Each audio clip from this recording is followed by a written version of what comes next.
Welcome to the first video of a series of 6. This series will be based on the 4th edition of Global Gender Issues in the New Millennium by Anne Sisson-Runyan and V. Spike Peterson. To start us off, I'll define some terms I'll be using throughout these videos, beginning with sex, which is the biological and anatomical characteristics used to distinguish between the bodies of men and women.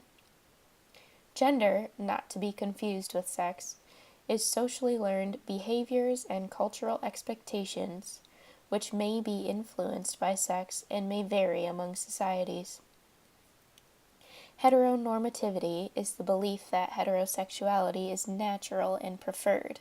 This belief aligns gender with one sex. Xenophobia, in the social sense, is the prejudice against those who are unlike yourself. For example, they may not share the same race, nationality, or orientation.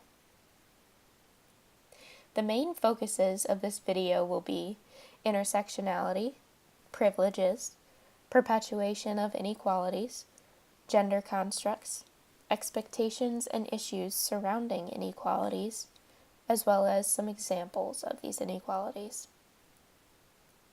The first topic, intersectionality, is the practice which follows that gender may not be fully understood unless assessed from viewpoints of multiple identities. The intersectional approach works to combat xenophobia by exposing people to other ways of life and normalizing perceived differences. The next topic of this presentation is privilege. Privilege, in the sociological sense, is an advantage granted to a particular person or group of people based on aspects of their identity. Some identities carry privilege, whereas others may not. So before we assess the lives of others, it's critical that we understand our own privileges as well as our own disadvantages. So how are privileges perpetuated in society? Since the beginning of time, creatures have created social hierarchies through sociocultural practices like choosing leaders and alphas, through structural discrimination like the creation of laws that exclude others, and through direct violence by threats and warfare.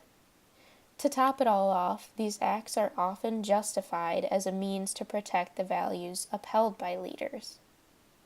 Historically, the views of men are held in high regards, especially the views of rich white men and men that follow heteronormativity. Now I'll compare some common gender constructs, which are divided into two main categories, masculine and feminine.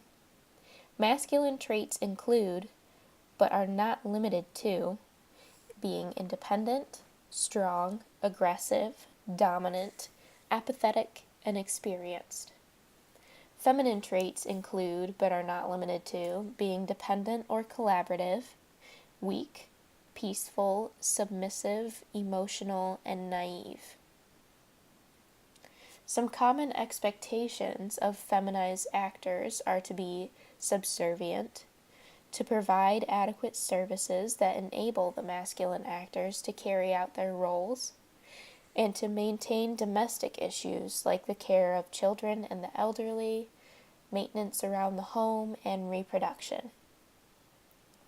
The expectations imposed on feminine actors can damage or even eliminate their sense of autonomy, as well as ruin their access or rights to education and health care.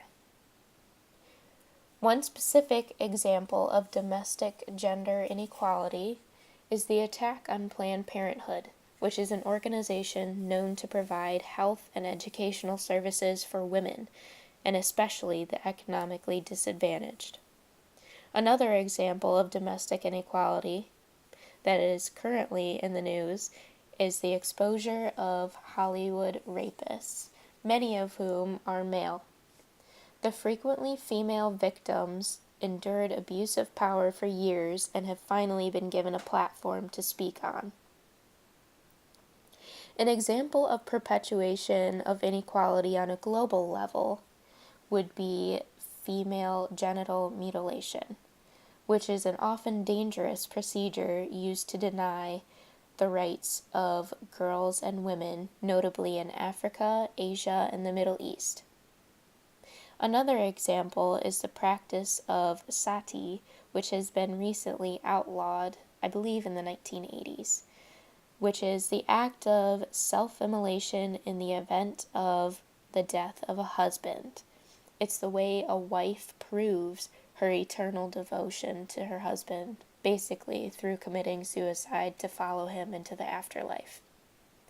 By giving some general concepts and examples in this video, we can begin to understand the ways gender affects power.